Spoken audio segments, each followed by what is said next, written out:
to the Brown Therapist Network, our second event where we're talking about suicide and in the South Asian community. I am Tina Mystery, founder of the Brown Therapist Network. Thank you so much for coming along. I've had various tech issues to even try and get onto this link today. So apologies on my behalf if there's, I've got Wi-Fi issues. But I am so excited to have this conversation because I have got some seriously amazing, experienced people who are going to share with us their knowledge around suicide and the research around suicide within the South Asian community. So I'm with my co-host, who is Keenal. So Keenal, if you want to just jump in and say hi to everyone. Hello, everyone. Thanks for coming and watching our live today. Awesome. Okay, so I think we'll just sort of get started really and do a little bit of an introduction to myself and Keenal. So I am, like I mentioned, a clinical psychologist. I set up the Brown Therapist Network simply because I felt there was a lack of spaces where we could share and understand the impact of mental health within the South Asian community. And the extra bit that I wanted to add, that it's not only in the diaspora. So for the South Asians living in the UK or the US, Australia or New Zealand or Canada, it's really about understanding how mental health is also affecting South Asia as well. So we're trying to make this a really global community. And we're all about learning from each other and learning from experts who've been doing this research and doing this kind of work for a long time. So we've got an amazing array of panelists who are going to be sharing their insights and thoughts. Please do use the chat function to ask any questions. And yeah, we really so excited to get this started. Keenal, is there anything else we need to add before we get into the presentation?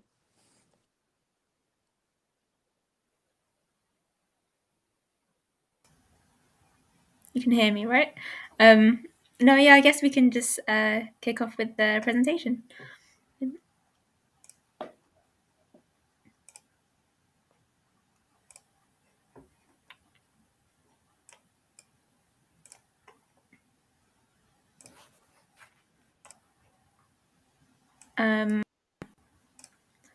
Can you all see my screen?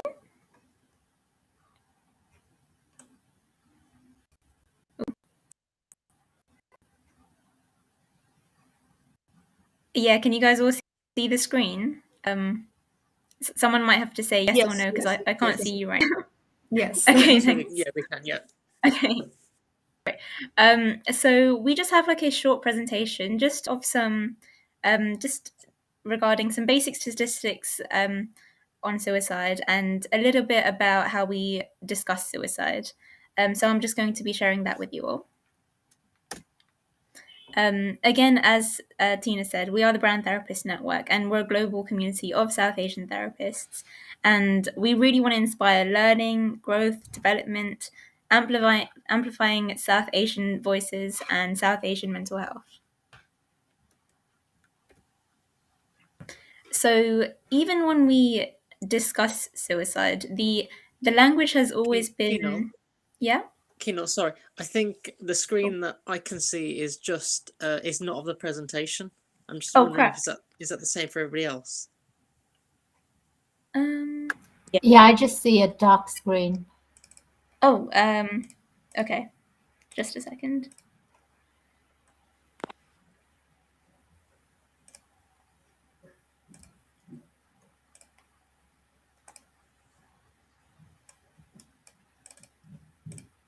There we go. Do you see a PowerPoint presentation now? That's the one, yep. Okay, brilliant. Thanks. Yeah, so even the language around suicide, we've always used the phrase committing suicide, and that has like a negative connotation.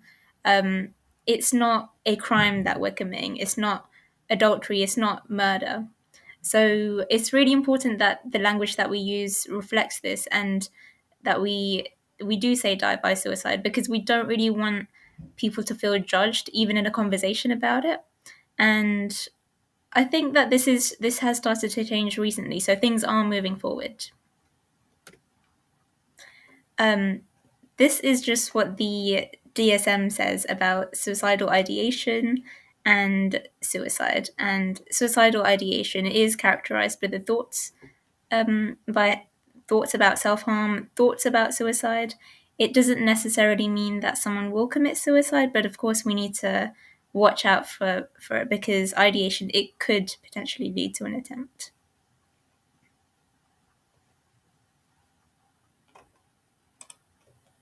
And the DSM also has suicide behavior disorder.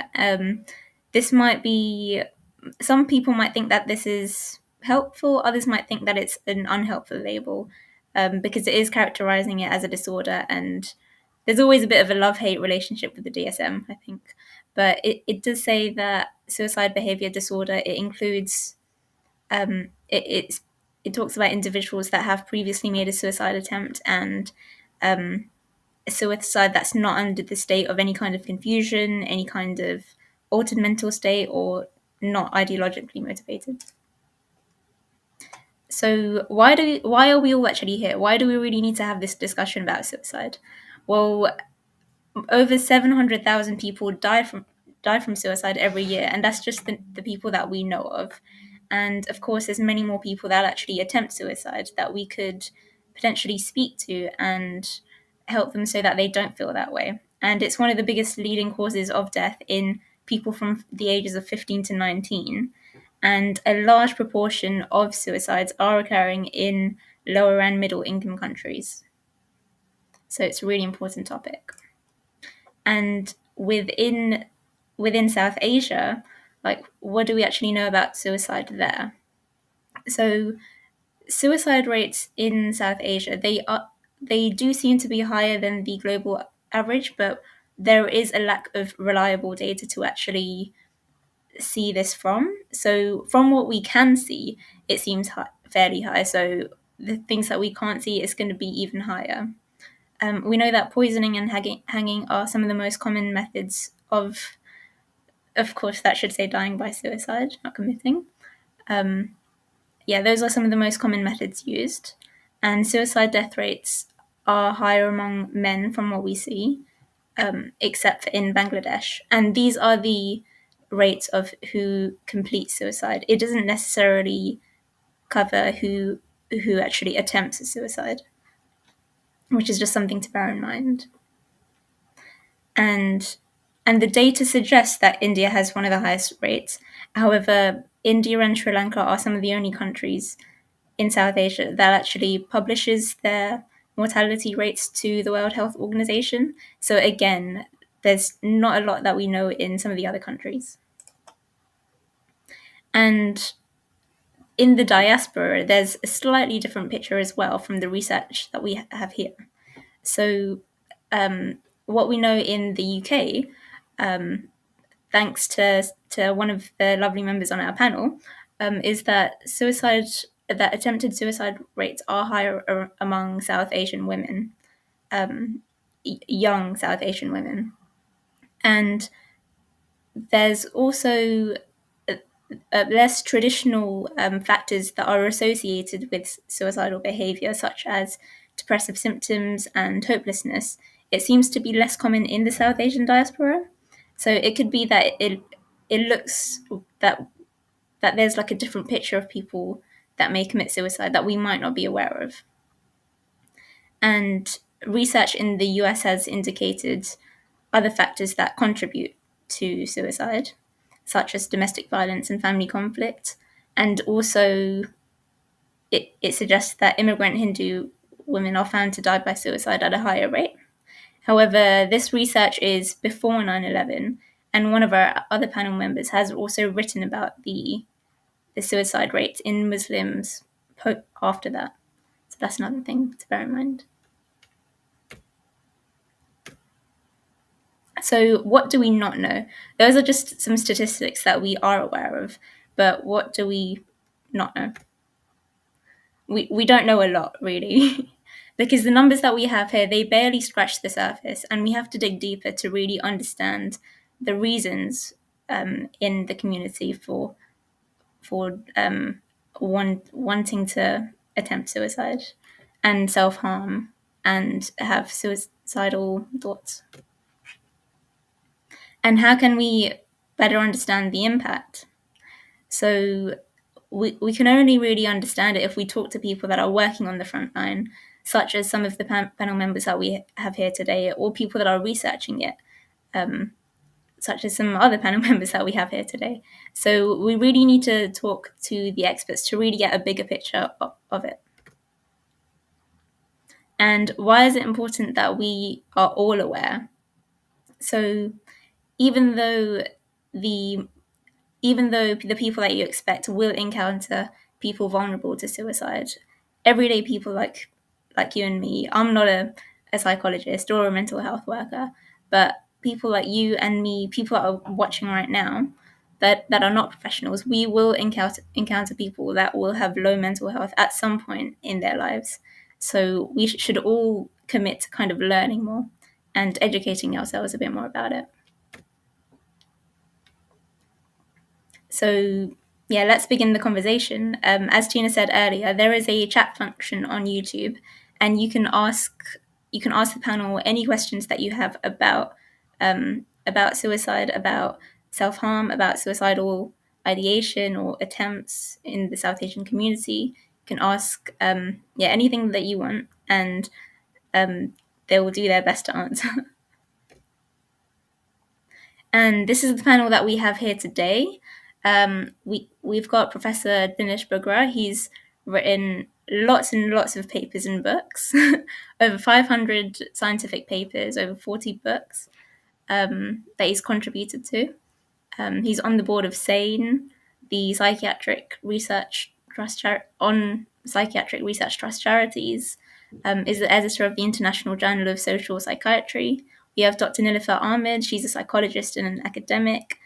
Her work centers minoritized communities, and she's developed short wellbeing interventions to support people who self-harm.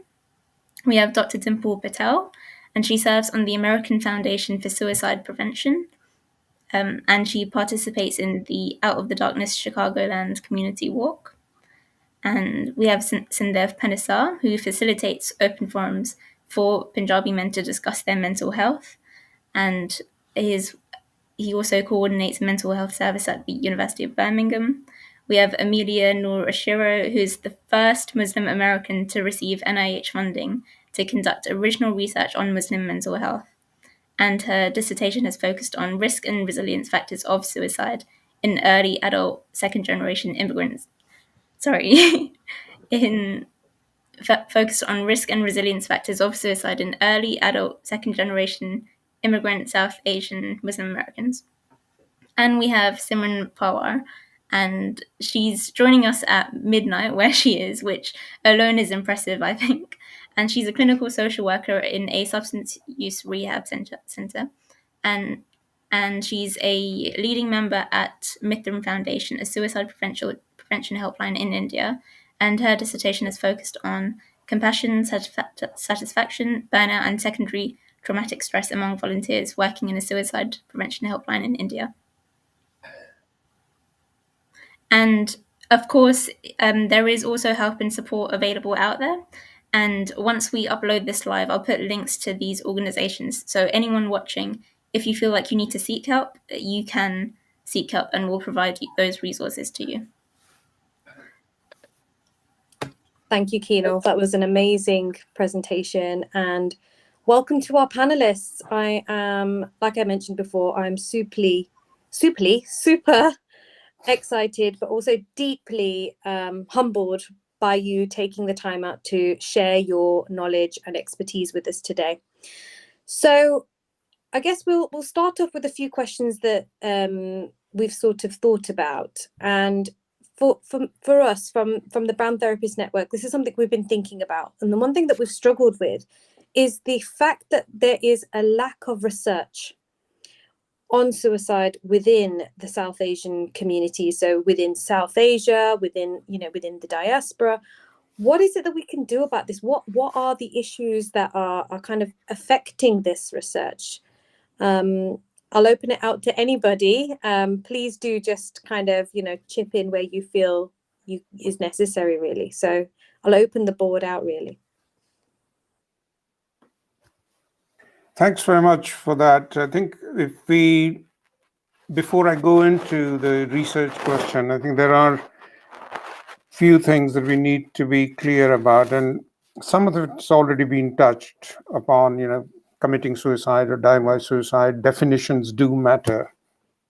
And one of the big challenges that we found when we were studying deliberate self-harm was the question, how do you define self? And there's a very clear distinction between egocentric societies and sociocentric societies because self differs. So for a lot of South Asians, when they were talking about deliberate self-harm, it might have been their body, but they were trying to harm others around them. And part of that challenge was about culture conflict. That what we found really fascinating among adolescents, since it's an old piece of research, but the adolescents who tried overdoses or tried to harm themselves were less traditional than their parents. So parents were far more traditional. So there was already a tension. And that tension meant that for a lot of adolescents and women, they saw this as a way out. And I remember in my training days in Leicester, 40 plus years ago, looking after a 15-year-old Sikh girl who went to school in school uniform, but as soon as she came back, the parental expectations was that she would change into salwar kameez and she wouldn't be allowed to go out.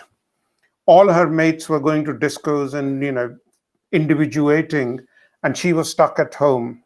So for her, harming herself, taking an overdose was a break that she would be admitted.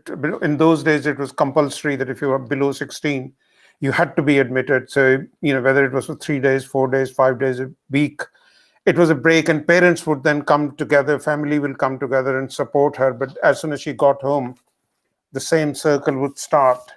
So what that indicates to me is that we need to be very clear about definitions. We need to be very clear as to what we're talking about. And the other point that you already made is about rates in India and Pakistan. Until recently, it was a criminal act to commit suicide. And when I was working there, you had a police constable sitting in accident and emergency. So anybody with slightest suspicion, so a lot of that would be underreported.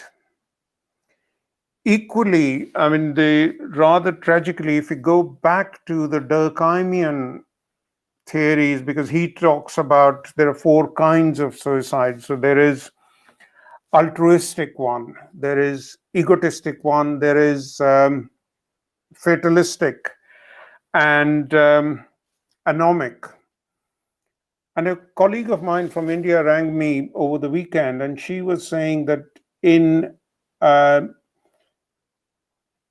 the exam results came out, one student killed himself.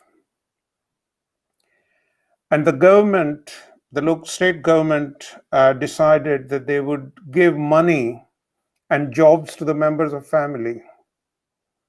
And guess what happened? The rates went up because people thought that I might as well die, but my family would get money and others would get jobs. So I think it's a sort of fairly, what I'm trying to say is a fairly complex field where when we look at data, it's not numbers, it's definitions, it's potential causes, potential contributions, and it's about trying to take on board the concepts of self, gender roles, and gender role expectations. What does it mean to be an Indian woman if you're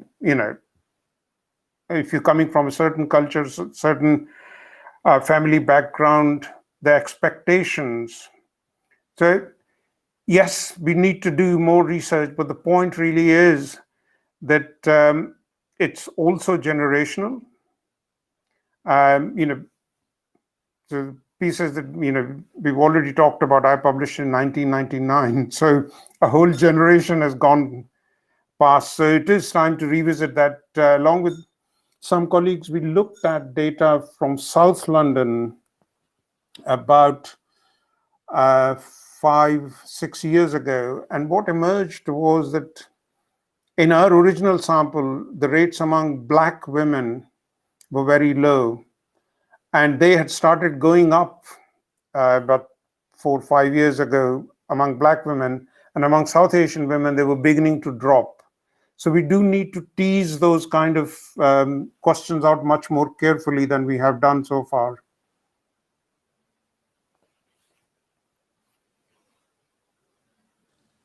Thank you, Dinesh. That was a really well thought out sort of reflection that I think I agree with. There's so much nuance that we haven't even explored or addressed.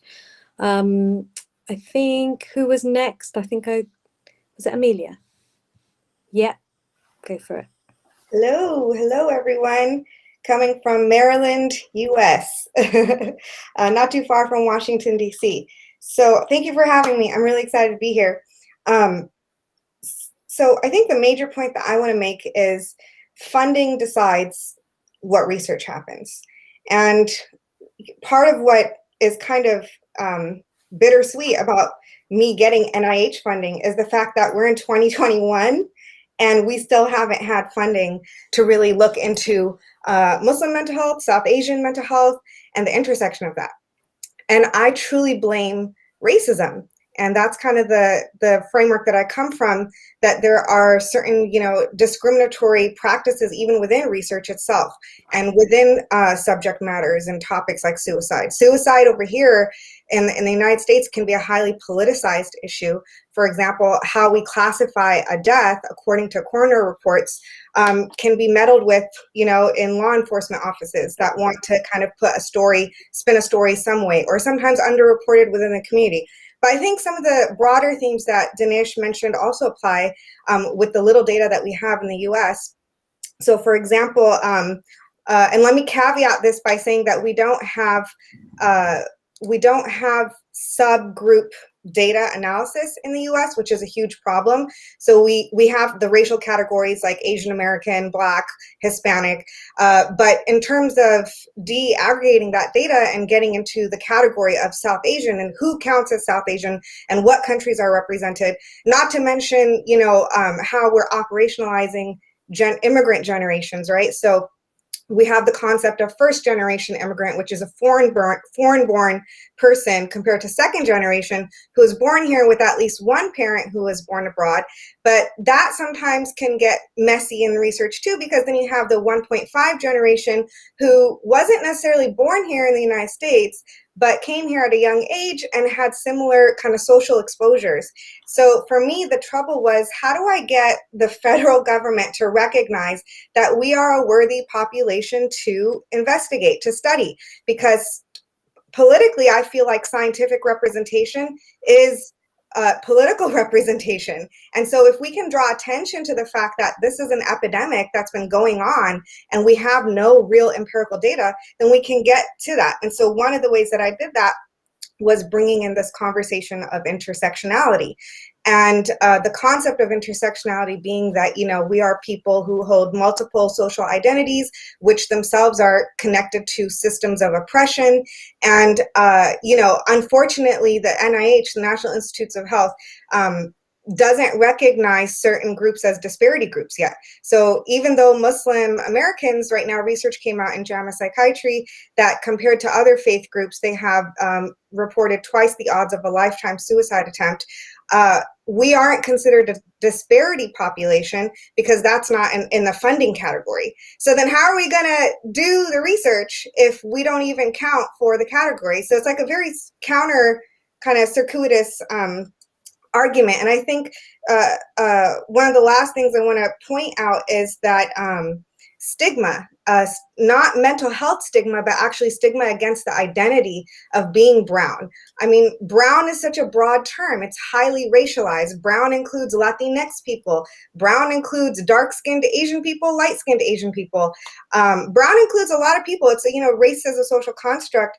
And we know from previous research in terms of disparities, what is the fundamental cause of disparities of any kind of health outcome across the board?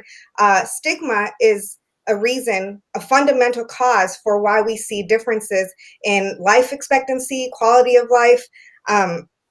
And it's unfortunate because India is actually the #1 country of origin right now for immigrants coming to the United States. And it has been for the past 4 years, since 2017. So when we think about who and what America looks like, actually right now already over 50% of the United States population that's under the age of 18 are people of color who are non-white.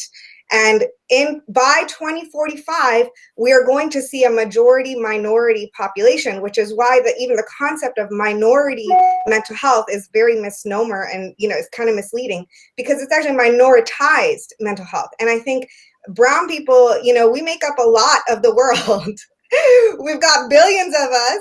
And yet when it comes to, representation in kind of the diaspora, even though second-generation immigrant is a risk factor category, we're not paying attention to that, even across the board of different social groups. Yeah. May I go next? I agree with what Amelia just shared, right? Because stigma is so huge, especially in India, right? There's a lot of stigma, taboo associated with talking about suicide. People don't want to talk about it openly. And even though the Mental Health Care Act of 2017 says that it is decriminalized, but it is still considered as a commission. It's a sin. So many religious people as well believe that it's a sin, so you should not be committing it. And as Mr. Dinesh said as well, right? If anyone dies by suicide, many times it is not even reported that that death is done just by suicide. It's usually caused by an illness or an accident because they are afraid of the police investigation as well, and also what the society would say. So there is a lot of taboo, a lot of stigma associated with that, which is why many people don't even take up doing research in this field. Especially, I remember when I was trying to find out review of literature for my research for my dissertation in helplines, I could barely find about, I think, less than 100 researchers where I could rely the data on. So that's it. That's really a sad story that not many people are talking about it so openly.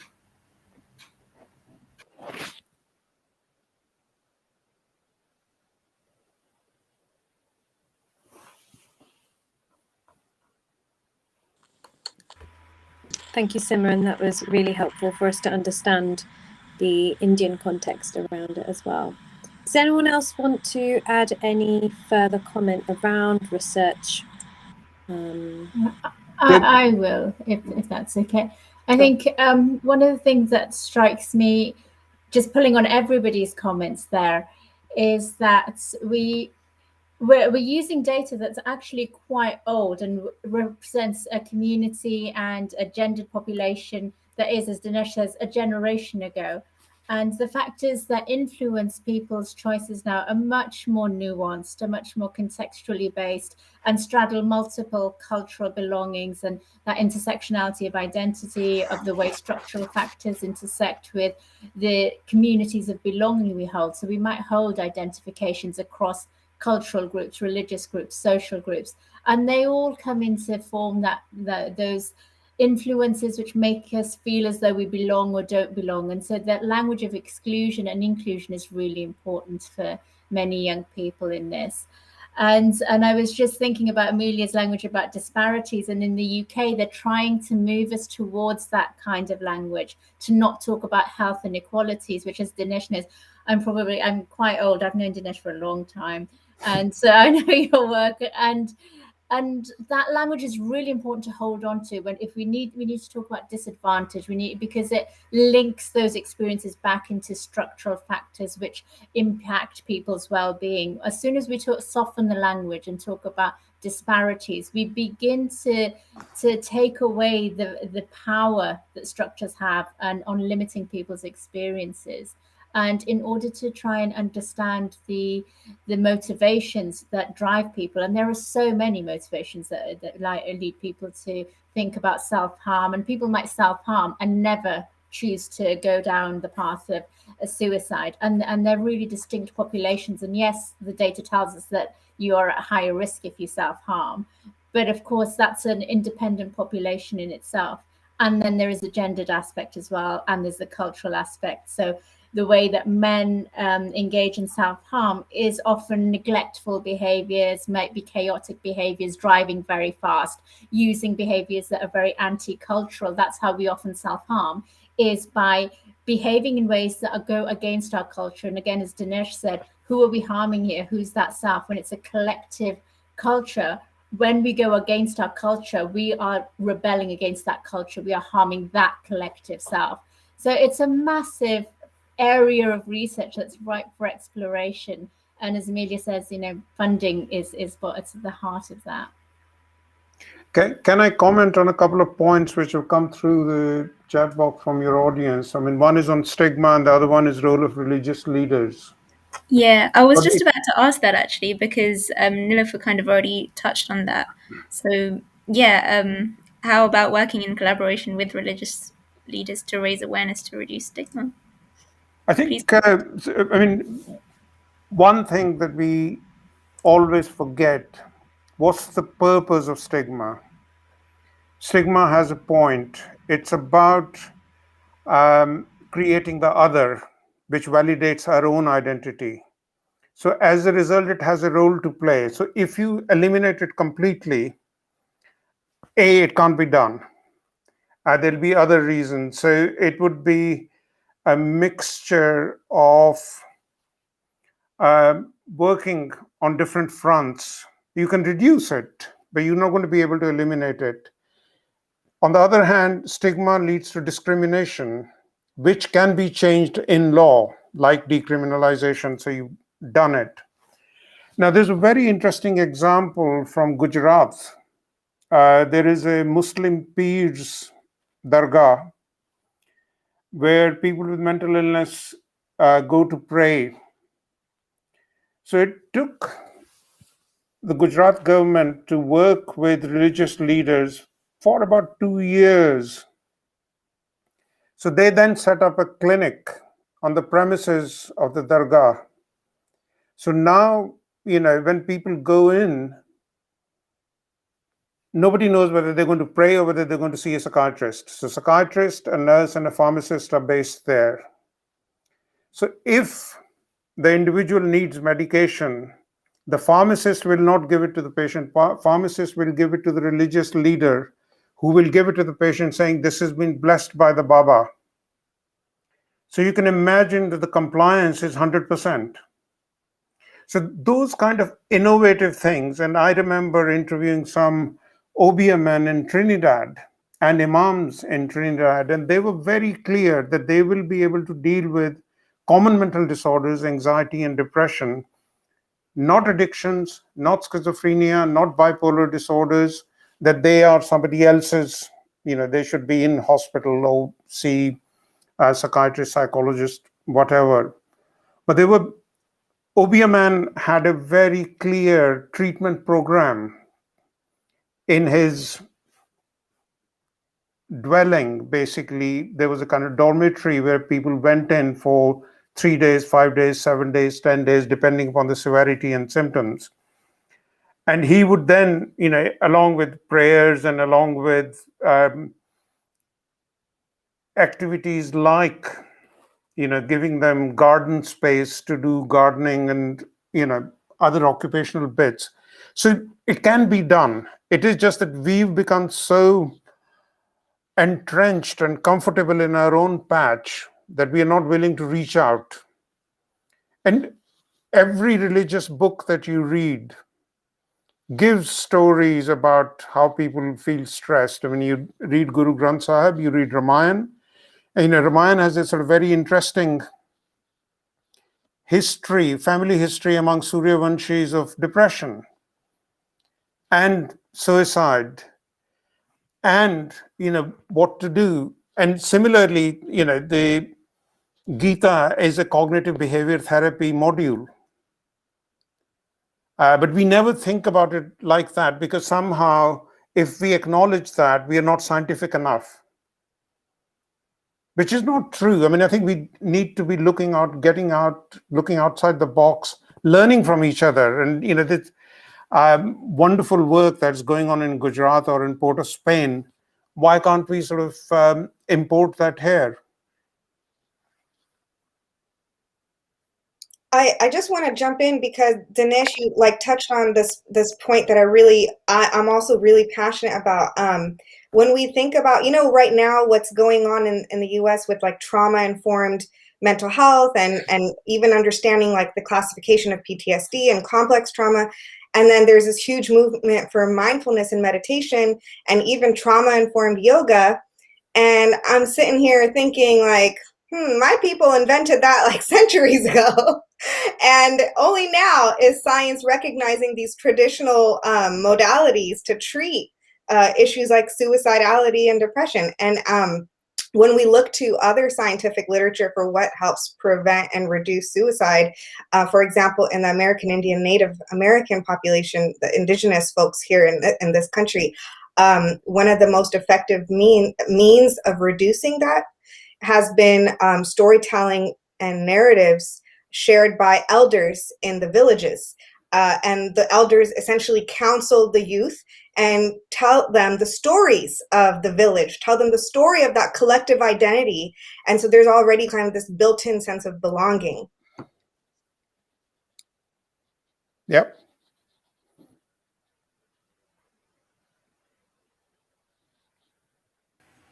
Since you touched on that trauma aspect, there is another question that someone watching did ask, because they feel that the intergenerational trauma is a factor in self-harm and suicide. So I'll put this out to anyone. How do we as South Asians overcome intergenerational trauma? I can kind of start with that one. Can you hear me? Okay, perfect. Sorry. So the way I got involved with mental health was when I was 21, I had a really bad car accident that led to panic attacks, and even mental health was never talked about in my family. It's you're fine, keep going.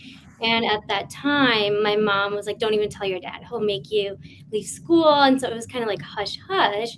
But I knew that something wasn't right. I wasn't eating. I was throwing up. I couldn't be by myself.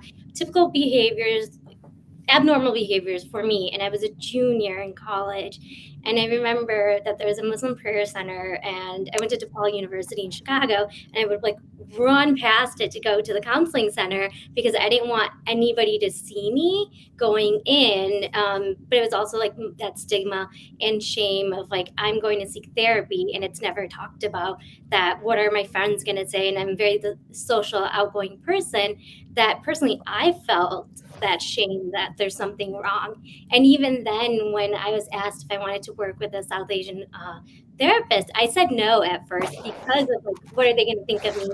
All these things that were taught growing up. But they said to try it and see how it goes. If not, I can always change. And it ended up being the best experience because I was able to say things and she understood.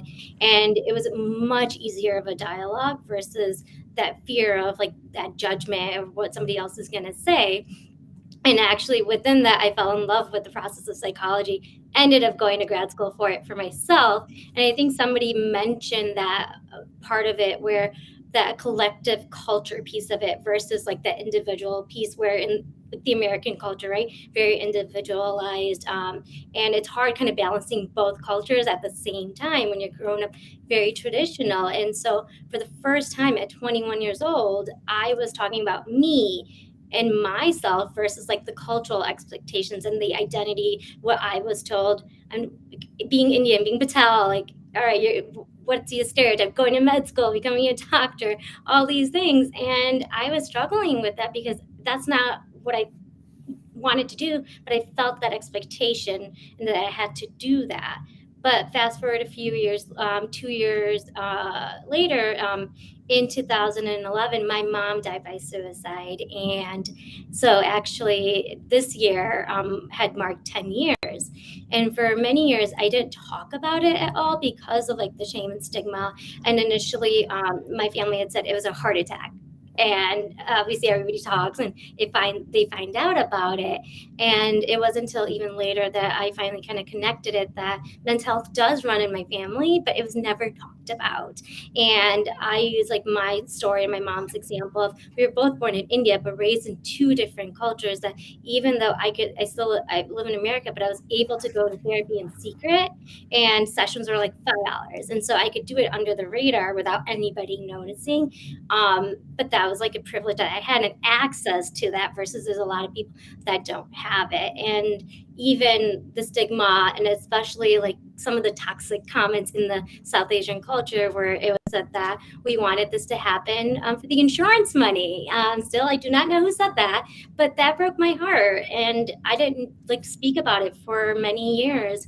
And especially being social outgoing and what you see like on social media. But then here I am, like, you know, I struggle with anxiety, and I talk about that as a therapist, and trying to normalize it, that even younger girls or people like my mom who couldn't speak up, I share my story, which has allowed other people to like even privately share or come and ask for support. And I think that's been something that has been so helpful. And essentially in 2015, I finally shared like my version of everything that I felt comfortable speaking up about it.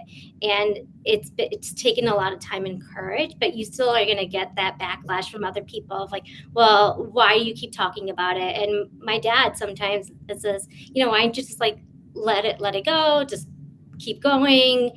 But it's also, I think, that stigma that his generation grew up with. And so what I do is work towards helping him understand and changing that narrative with the education and support and normalizing mental health, and putting myself as like one of the faces of discussing it, that it helps to say, yes, it is happening. But when we kind of stigmatize it and not talk about it, it leads to suicidal ideation, self-harm, even more conflict within the family, or the other part of it of people are going to label you as crazy, or no one's going to want to marry you, or how is that going to impact like our relationship in the society. So those are some of the things that I've like seen throughout the time. I think that a couple of points is really important to highlight, that being a migrant is stigmatizing in itself. And if you then have a mental illness or distress or whatever, that kind of creates a double jeopardy. And migrants tend to hide that because somehow otherwise it would be seen as weakness. Whether you are sort of, you know, first generation, second generation, or 1.5 generation, I think that has to be put in that context. The other point that I think at some point we would need to discuss in detail, particularly for the South Asian community, is the mind-body dualism and dichotomy, which is from an Ayurvedic perspective, which most of us carry subconsciously. Mind affects body, affects mind. These are affected by diet and environment and so on and so forth. So mental health by itself is out there. So it's not, you know, we need to bear that in mind. And in a way, that model can be used to reduce stigma. That if you're sort of using a holistic model of mind and body, and combining it with diet, and combining it with social determinants, and combining it with cultural determinants and health determinants, that may make it easier and helpful in trying to reduce stigma. Thank you for sharing. I mean, sorry, I was going to say, those are really, you know, interesting points that everyone's raised. And I think a key theme that keeps emerging is having that network of people around you. And I think one of the key things in trauma is kind of creating a safe space for that peer-to-peer support.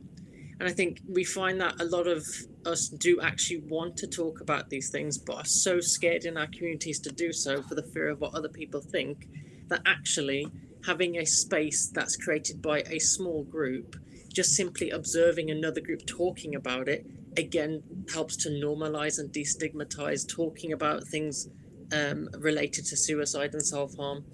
And I think it's one of those where it can to some degree be very stigmatizing and scary to speak to a mental health professional or any professional in the field to kind of who may be treating you, as a lot of people would kind of be quite intimidated by. And I guess having those conversations in a peer-to-peer setting can help you to gain that courage to go and seek the professional support. And it's almost like a segue into that rather than do I go and seek support? Actually, no, I can't do it because what if my family think that it's not a great thing to do. Whereas actually, if you have that one who offers you that social support, then it kind of prompts you and give you that courage to go and seek that. But that takes us into the other side of the equation about sort of mental health professionals. Quite often, they're not sensitive enough to pick up the messages or to provide support or to understand the cultural issues. Yeah, and I agree. The helplines do attempt to create that safe space, to offer that confidential and anonymous space to just call and talk about these things that are bothering you. So it's not like you're going to therapy sessions or you're just so stigmatized or so afraid to go seek professional help. So meanwhile, you can just call a helpline and talk to them about these things, which is non-judgmental as well. There's a comment about women who can't open up, and so that step, and I agree with what Sandev was saying about having a space where you can come and you're not talking about your trauma, not directly, you're not coming because you have a mental health issue or a trauma, but when you find yourself in a space with other like-minded people, and I did a lot of work with charities and women's groups, and it's still one of the things I enjoy doing a lot, just running craft workshops, cookery groups, sewing groups, and that's where women come and they just talk about stuff, and suddenly somebody else's experience will be mirrored, and that peer support, that advice. And when you have your peer telling you, you know what, maybe you should talk to someone else, or hey, why don't we go and have a cup of tea? Let's us do this. And then you begin to develop that social support. And it's so much more powerful coming from within your network than from going to a doctor and thinking they don't really understand me. Is this going to be leaked to my community? Am I going to be put on medication? And that control is taken out of it. So I think for so many people, and not just older women, not just people who don't speak language, for all of us, it's that safe space. And that safe space might look very different depending on who you are. But once you've got that place, once you've got that little bit of confidence, everything else can build on that then. I wanted to add something in there too. What I've noticed too is especially even in some of my training years or some South Asian clients that I've had over the years, the language that I use in session also matters so much. It depends on the person too, and building that relationship. But also I'm not going to sometimes like come out and say, are you suicidal? Versus like, using phrases like, do you ever feel like you don't want to get up in the morning? Or are there ways that it's not as threatening and taboo of a topic for them, but kind of sneaking in a little bit more to assess them with different language that I use within that too. But also I think like that relationship part of it, kind of reducing their stressors, but also like recently, like I had a patient similar in age in their 30s, and the barrier was there that we finally had to address it, that not allowing her to open up in session. And we talked about it. Is it really me, or is it the cultural barriers that are preventing you from like being open and allowing yourself to be vulnerable in session? And once we address that, I noticed a significant change in her in this session, the following session, and just addressing it right away versus like, and also being mindful of key words they're saying. And so some of those things that I really try to pay attention to as well. Yes, I wanted to throw in some stats too. I mentioned earlier that we don't have disaggregated data on South Asians in particular, but again, Asians as a whole in the United States are the least likely racial group to for help-seeking behaviors related to mental health. And I think that's interesting. I mean, you don't even have to disaggregate that, honestly, because it does apply kind of across the board: East Asian, South Asian, you know, perhaps even West Asian, Central Asian. And the other thing I want to say is, out of all the racial groups in the U.S., in the age range of 18 to 24, Asian Americans are the only ones, the only racial group in that age range for which suicide is the #1 leading cause of death. And interestingly, though, the rates of suicide are among the lowest. So in terms of the number of deaths per year per population, that's the lowest. But in terms of what is killing our young adults, what is the leading cause of death? It's suicide. So I wanted to mention also the topic of why this could be. You know that the research that we have is from 2001, 2002. And similar to the point being made that it's been generations ago, I do think, though, that the process of acculturation and inculturation hasn't changed that much since then. You know, we're still facing similar factors, like, for example, race-based traumatic stress, minority stress, intersectional stigma.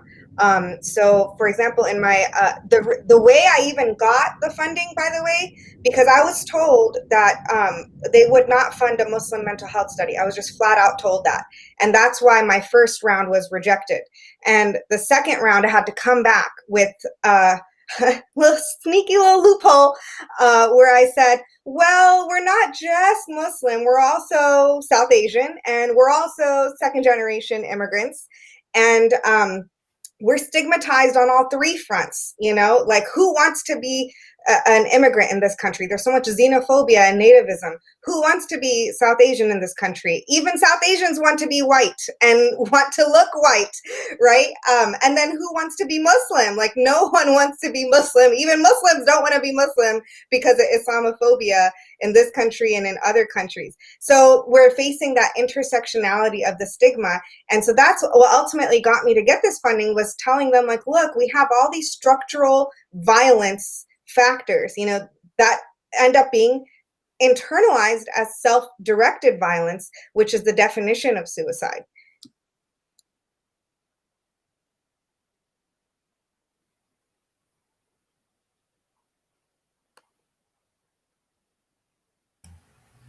Thank you, Amelia.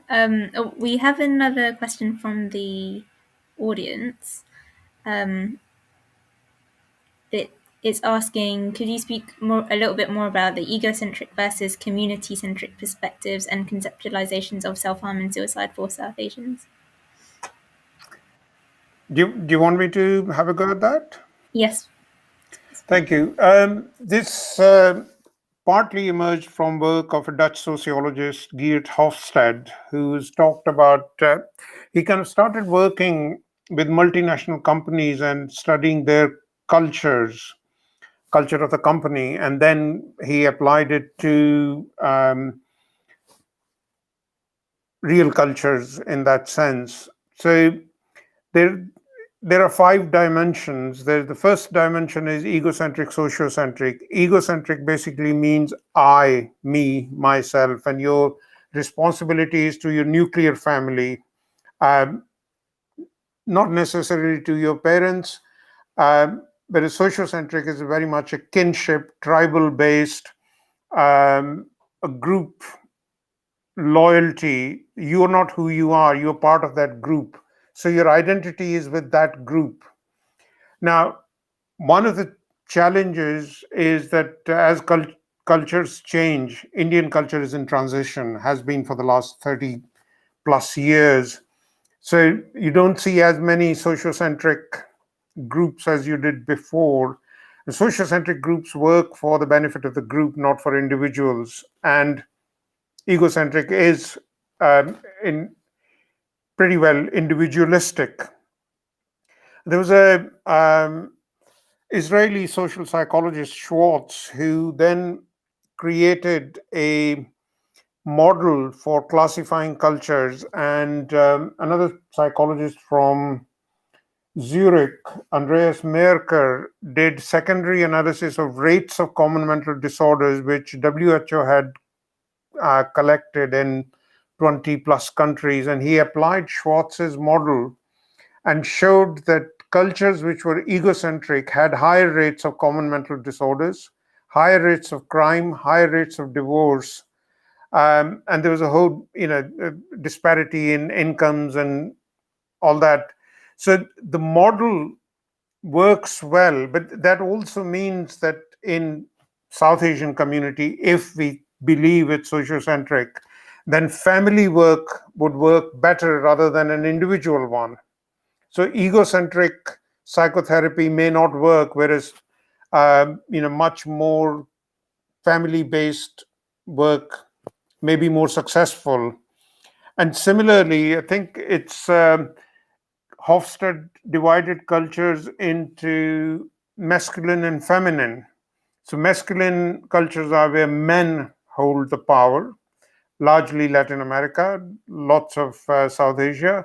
Whereas feminine cultures are where men and women have equal power, they take equal responsibility for bringing up children, etc. And there's a whole range of characteristics, and these are very much Scandinavian countries. So the pressures, particularly gender-based pressures, are very different across those. So one dimension is egocentrism, the other one is masculinity or femininity, and that in itself can play a major role in creating distress, stress, leading to more psychiatric disorders and problems.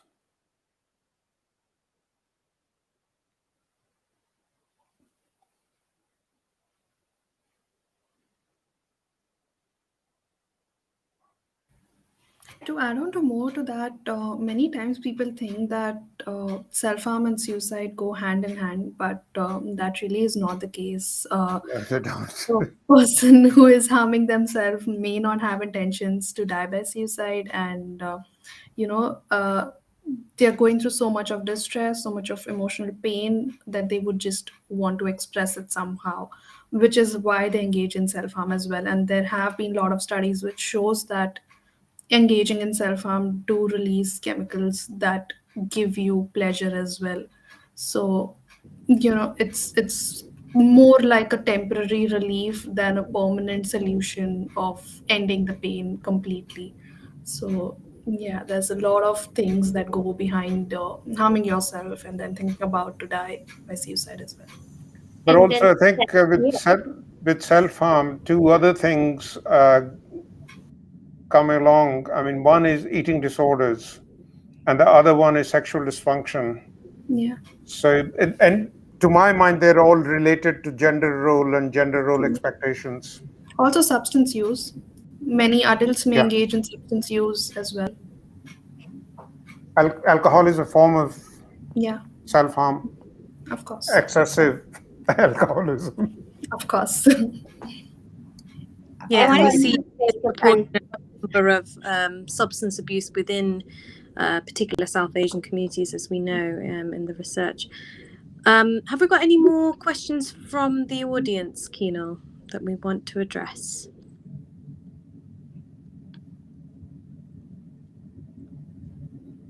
Sorry, Tina, I wanted to make a quick point on just that Okay. last part of the question, related to like that fear of like even disclosing or telling your therapist or even in session that you have ideations of or passive thoughts of like suicide, and that fear of if I say these things, then I'm going to get automatically hospitalized.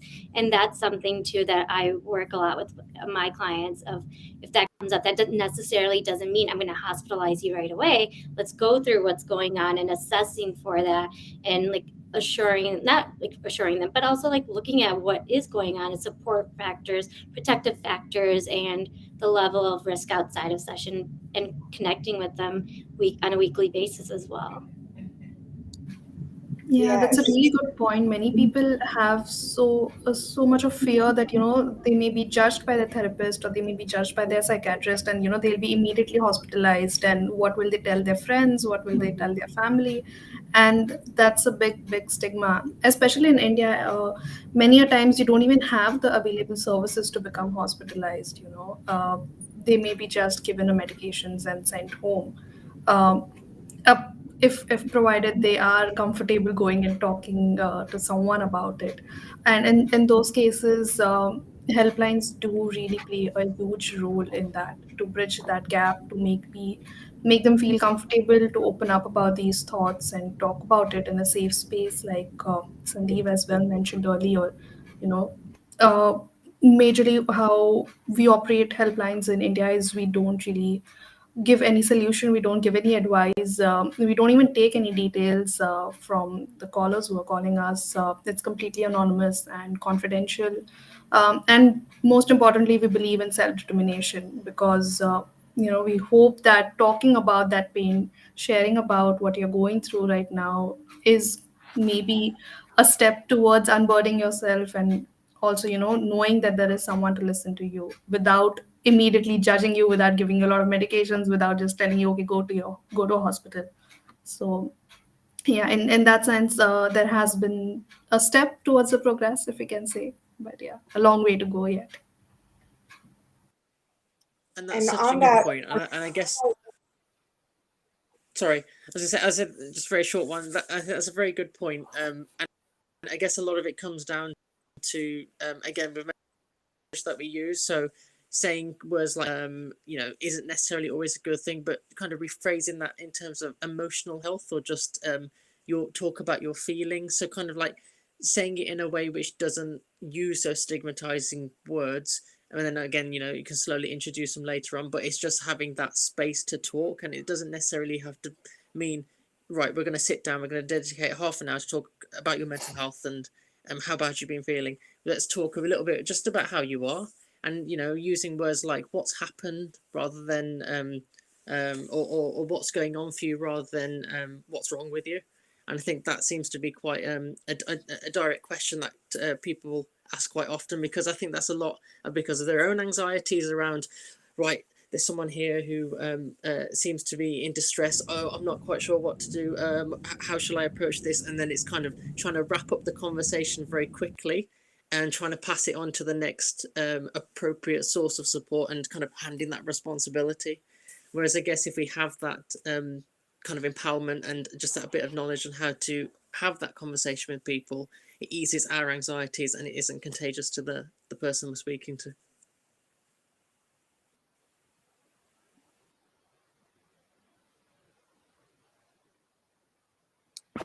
Right. Yes, Amelia? Sorry, I apologize. My brain cells go like a million miles an hour. I cannot keep up with them myself. One thing that I was reading in the comments that I think everyone is touching upon, but we haven't really put a word to it, is the role of isolation. And, in public health, some public health experts, first of all, there's like an isolation epidemic in the US at least. I don't know about other places in the world, but in the United States, such an individualistic culture, such a competitive culture, there isn't a very collectivist outlook. Some public health experts compare the health effects of chronic isolation being equivalent to being a chain smoker, and essentially creating those same pathways and mechanisms to poor health outcomes because of it. And I also wanted to raise the point here about the integrity of DSM and the classifications of DSM, because personally, like I have it in my bio, I'm a survivor of suicide, and part of my experience was being diagnosed with bipolar. And there's this trend of clinicians diagnosing women of color, in particular, over-diagnosing women of color and people of color with bipolar. And bipolar was also mentioned in the slide earlier, of being one of those conditions that is on the radar for clinicians to be like, okay, at risk of suicide, essentially. And so it's become sort of code for that, but that dismisses. So there's two things. One, it's how you get the route to treatment through medication, and then you get put on, you know, bipolar medications to manage suicidality and that risk. But then that doesn't treat the root cause of the problem, which is the trauma exposure, childhood trauma exposure, ongoing trauma exposure, and that can't be taken away by medication. So I think that the DSM itself is extremely racialized and can be very misleading in diagnosing people like me who are of immigrant origin, especially. So for example, right now I'm trying to get I'm trying to seek help myself right now to see if I have ADHD, because I've dealt with rejection sensitivity for so long. I had no idea that there was this entire thing called rejection sensitive dysphoria. And once I discovered that, it changed my life. Like, and that this happened this past summer. But if you look at the traditional definitions of the, you know, the clinical symptoms and the diagnostic criteria for ADHD, that research was conducted on white men, young white boys, and we're trying to apply that across populations with very little fidelity. So that's something to talk about too. And the other thing that I want to mention about what Dr. Dinesh mentioned about gender role strain is I think we need to understand the age as a risk factor for suicide, especially in Asian population. So one thing I mentioned was that 18 to 24 was suicide was the leading cause of death for Asian Americans. But guess what else? Only in Asian Americans, suicide continues to be a top 5 leading cause of death up until the age of 50 in this country. So that indicates that it's not just a problem of the youth, but potentially people are struggling with suicidal ideation, potentially even attempts well into middle age. And when you think about certain things like gender role strain, or you know, there's connections between empty nest syndrome and depression, you know, and the woman transitioning from motherhood and you know, her children leaving. So now her identity has to have this massive shift. So who is she if she isn't her children? She's got such a codependency and so much projection of herself, you know, into that. And I think in South Asian culture in particular, I mean, I suffered so much myself, you know, as a mom of 2, trying to figure out, who am I? Am I a scientist? Am I a mom? What are societal expectations within the South Asian community, within the broader Muslim community, within the American community? And breastfeeding, and like it's like so many different types of gender expectations, which I'm really glad that we touched on. That's such a great point, Amelia, because isolation is so huge. In Mumbai alone, there was deaths by suicide in elderly was raised by 60% in the post-COVID because of the isolation. Like there was no one with them; they was totally separated and just staying alone. Maybe their children were too caught up in trying to make ends meet and going virtual and all of it, and it has been taken a huge toll on elder population as well due to this. And even on touching on that isolation piece, like seeing it from my mom, like in my own family, especially with my mom, that part of not being able to go talk to anybody, even like family members or her sister or her or other relatives in our family, it was like, well, what are other people going to think of me? I can't go. I'm going to look like a failure. Or those cultural expectations of like, oh, as a parent, somebody criticized my mom's like parenting skills and said that she was like a bad mom. And I had to like tell her, I'm like, no, like my brother and I we're graduated college, we are doing well, like we're not doing anything bad, but like what the South Asian culture expects women, especially moms, and if the kids are not meeting those expectations, then it's I'm a bad person, I'm a bad mom, I'm not good enough, and then people are going to think of us as a failure. And I started to notice some of those thought processes and changes, and I kind of put a lot of these things while I was in grad school together. I didn't have the education and the knowledge of a lot of these things until later on, and I was able to see all those connections and that impacting my mom, and that ability of like, you know, the key part is that early intervention and education and talking about these things versus before it's already too late. And that's when we see a lot of like cases or individuals going to therapy. But like that part of, if I, you know, like people are like, oh, well, you're in grad school. I was 6 weeks into a master's program. How was I supposed to know? And that was a family member that said to me, well, you were in grad school, shouldn't you have noticed? And I didn't know how to respond back to them, but recently this year I did. And I was like, you can't expect me to know those things right away. It took me years to learn some of these things. But it's also now I like stand up and I do correct, even if it's elders, like I do respect them, but I also work to correct the language around it too and reframe it in a more positive way versus that shame base, which won't even bring up the conversation.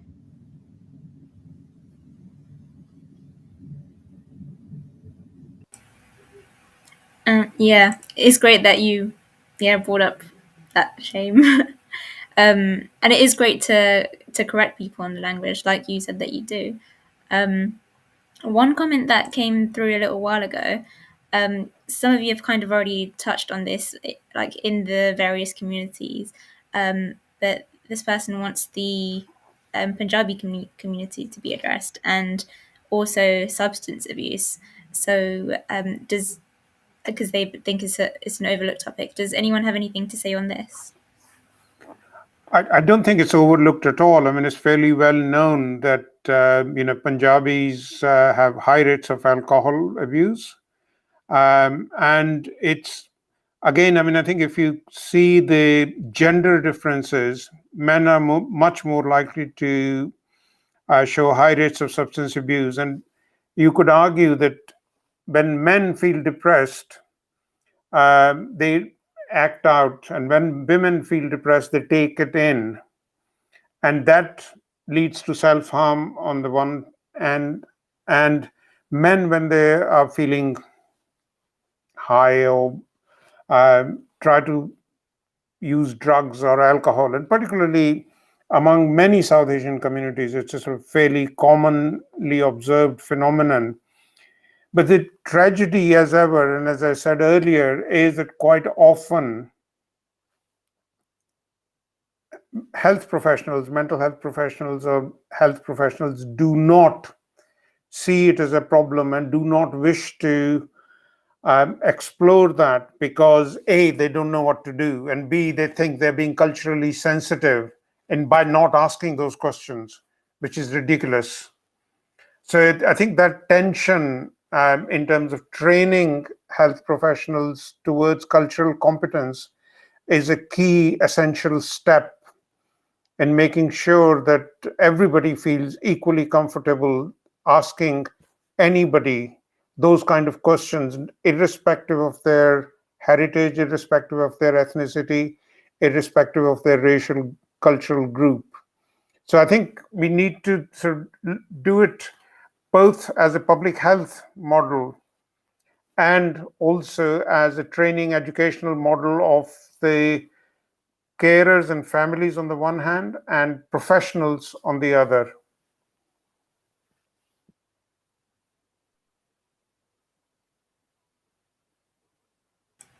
And I completely agree with that. And that leads on to the next question from us that you've already begun answering. But like, how else do the rest of you think that we can have training and prevention methods that are more culturally responsive?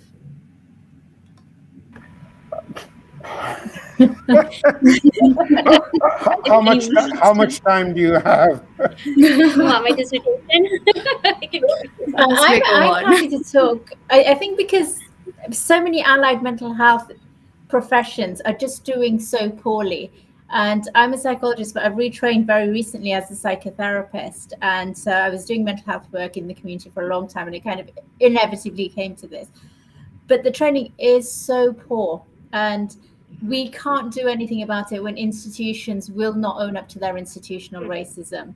And I work a lot in anti-racism, and it's impossible when you have higher education that protects itself and will deny that there's an issue. And we need to have organizations, individuals within those organizations who are open to sitting with discomfort, because it is very uncomfortable when we go in and we challenge models that are being used. And it's not something, and the same curricula have been delivered for year after year after year that don't recognize the voices and the contributions made by minoritized scholars. And this is, horizontally, we've got scholars across the world now that are leading experts in their fields that know how to work with different communities. In the UK, we've had Dinesh's contributions for at least the last 30 years. This isn't a new topic that teaching modules in the UK don't know about.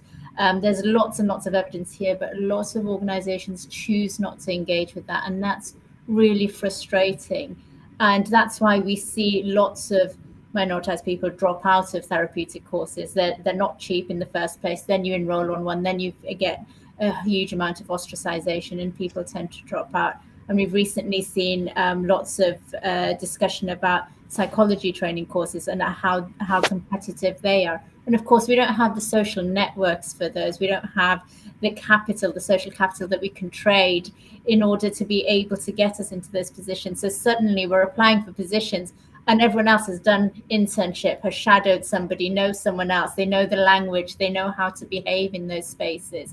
And so it's a huge project that needs a real investment and buy-in, not just from our cultures and our communities, because I see this day in, day out that we offer to mentor young people, we offer the support that we have. The buy-in has to come in at much higher levels structurally from organizations to say, okay, we're creating this space. I think, sorry. No, I was just saying, along with that, I think media also plays a huge role in training the masses because they can reach people where maybe psychologists, social workers, psychiatrists may not be able to, even the language that they use while reporting a death by suicide or how they may interview the family who have lost someone to suicide as well.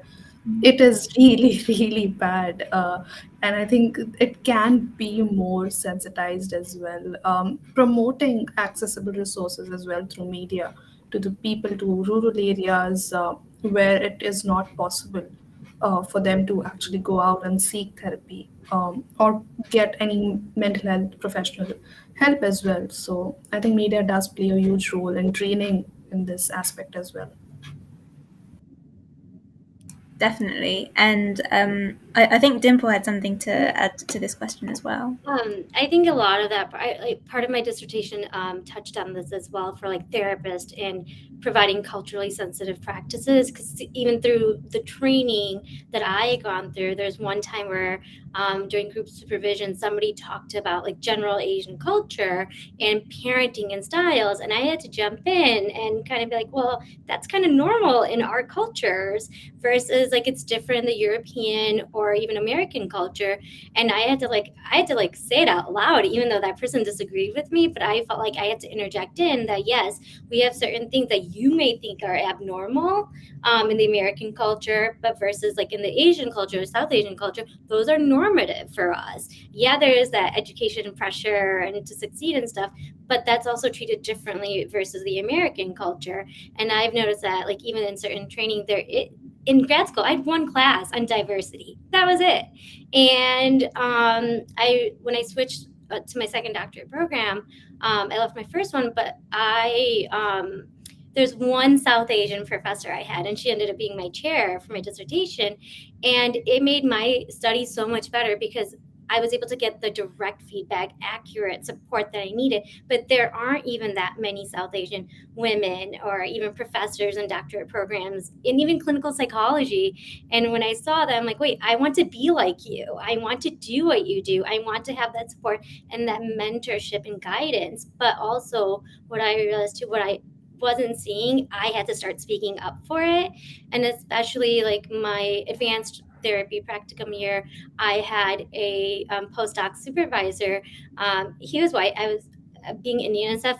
Our perspectives were so different, but I felt because I was anxious this time, that was used against me versus of actually working with me to be a good supervisor and telling me that my anxiety is impacting me as a clinician versus no, your privilege, your approach and all these things, you're looking down at me and you're not treating me as a trainee and an equal. You're assessing me just because of that power dynamic and differences that are happening.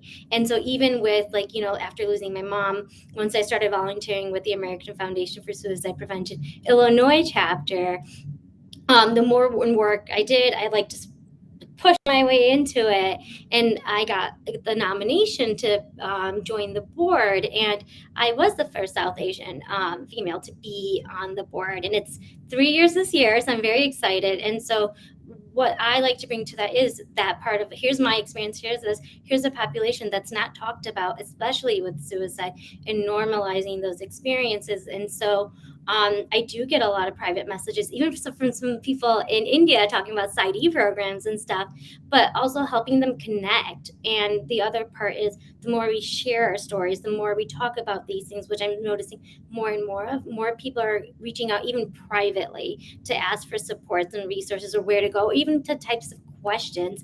And I do that on my spare time just to help, because I didn't know that, but I learned over the years. And so I like that people are reaching out and kind of getting the supports that they want, but also acknowledging, okay, if I want to talk to my mom about this, how can we have that conversation? Or I've even offered to talk to their parents and to bring those things up. And I think it is that part that, I forget who had mentioned it, but it has to come from higher ups. And I noticed that in a lot of our psychology training programs, a lot of like diversity, DEI, is being included more now, which I feel like should have always been there. And so now there's more of a push for it. And I'm like, it should have always been there. But they're recognizing those factors within it. And so I think a lot of it is kind of having to take that active role, which I've done because I don't see it. So I try to make that happen in certain areas that I can.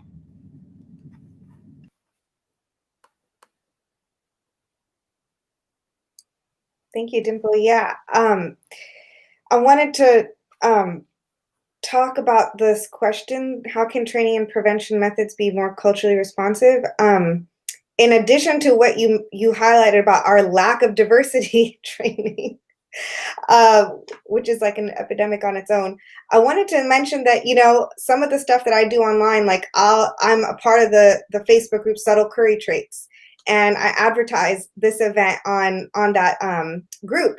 And interestingly, it has a pretty wide range of women who identify as South Asian.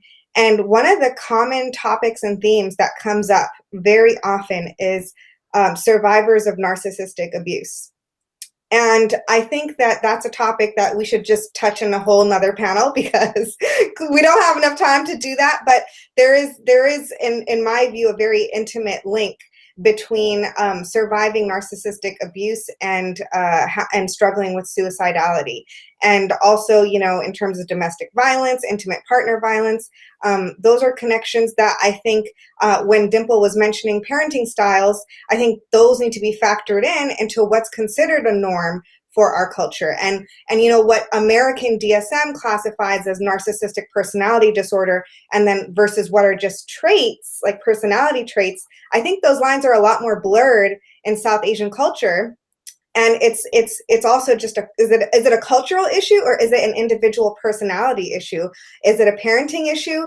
Is it unresolved childhood trauma? I think it's a mix of a lot of these factors. So when we talk about what is culturally responsive, we have to cast a wide net and kind of look on the ground about, like, what are people saying? Like, what are people struggling with all the time? And I cannot tell you how much, you know, narcissism, in my opinion, has plagued the South Asian community. And so many of us are survivors of it. And we have experienced collective trauma because of leaders themselves who are who hold that personality disorder, unfortunately. So even if we haven't had direct one-on-one interpersonal exposure, we may have been in community settings or in spiritual trauma settings that you know, we got exposed to that and contributed to our suicide risk. Yes, and boundaries, as Dr. Dimple Patel said.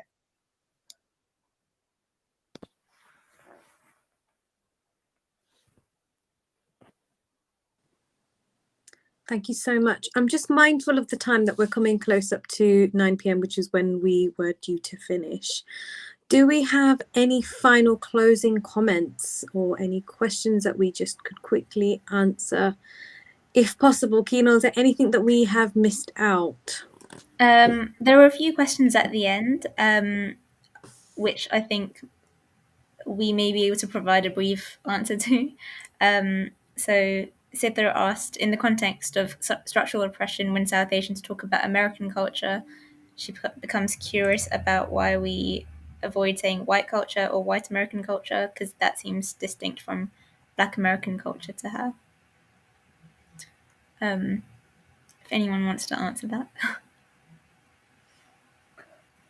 I think that America is white people's club, so it's kind of just an assumed thing. We don't really have a terminology for it.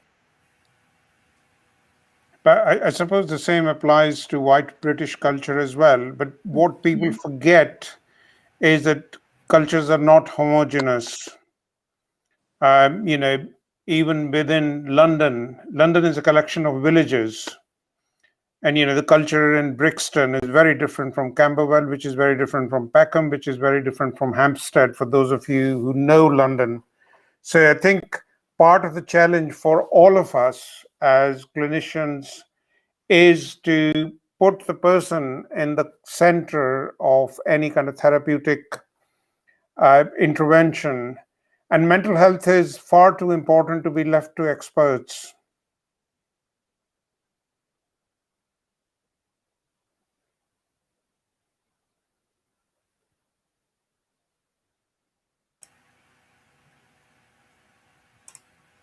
Thank you. And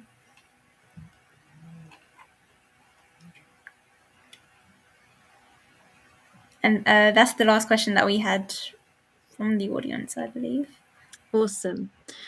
So I guess we can sort of close here. I just want to thank all of our panelists. You are all amazing.